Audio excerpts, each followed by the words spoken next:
kreativ. Lemur TV tager i dag ud for at interviewe blowjob-kongen Jens. Han er efterhånden blevet lidt af et YouTube-fænomen, og nogen vil måske endda kalde ham en sexguru. Emnet dyresex er efterhånden meget omdiskuteret i Danmark. Vi vil tage ud og snakke med blowjob-kongen Jens, som er en af de få, der stadig udøver det. Han har været vidt omkring, og han vil fortælle os lidt om de forskellige dyr, som han har prøvet. Udover det vil han også give et par sextips til os almindelige borgere, der nyder en stille og rolig omgang i sengen, frem for stalden eller kattebakken. Hej.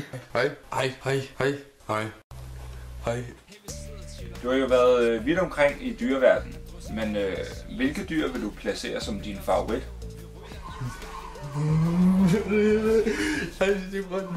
Det er lidt noget, jeg ikke taler om så tit igen, altså, men jeg kan da godt tale om det. Men altså, hvis I gerne vil vide, nødt til at spare kanin. Det er i hvert fald mit klart yndlingsdyr. Jeg elsker kaniner. Jeg elsker dem helt vildt, altså. En kanin, siger du? Ja. Jamen, i Danmark er det jo lovligt at have dyresex, så længe man ikke påfører dyret noget men.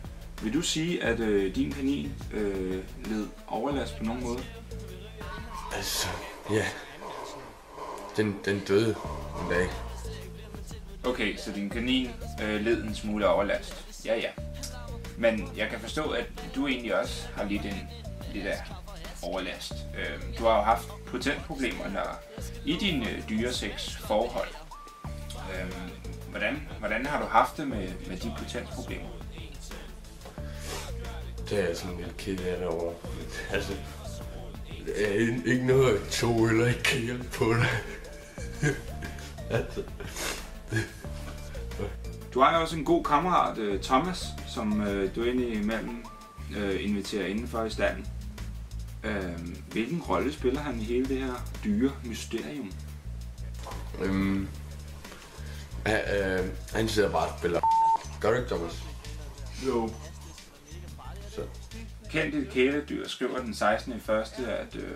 At du er kommet under behandling, og du så småt prøver at trappe ned med dyresex og får til sidst helt at stoppe med dyresex.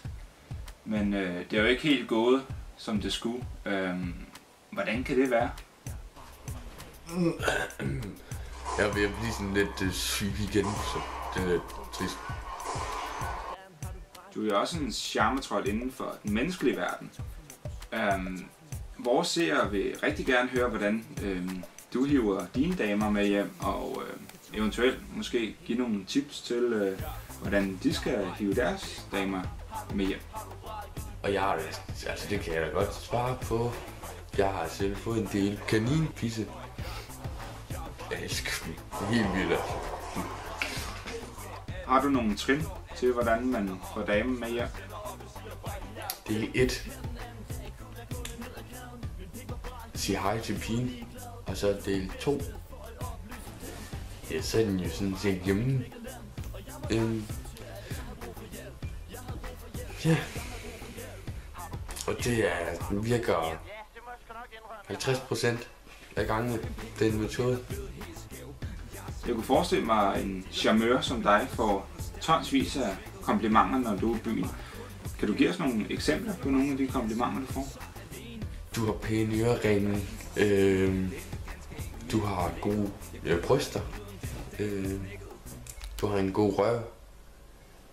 Du har jo også en ekskæreste, og jeres forhold sluttede jo ret brat.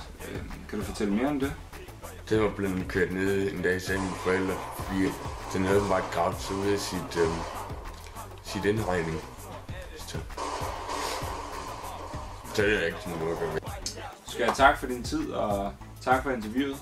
Det var yderst spændende at få et indblik i, hvordan en retarderet lever. Og til jer derude, Lemur TV vender snart tilbage med endnu et YouTube-fænomen. Vi ses derude.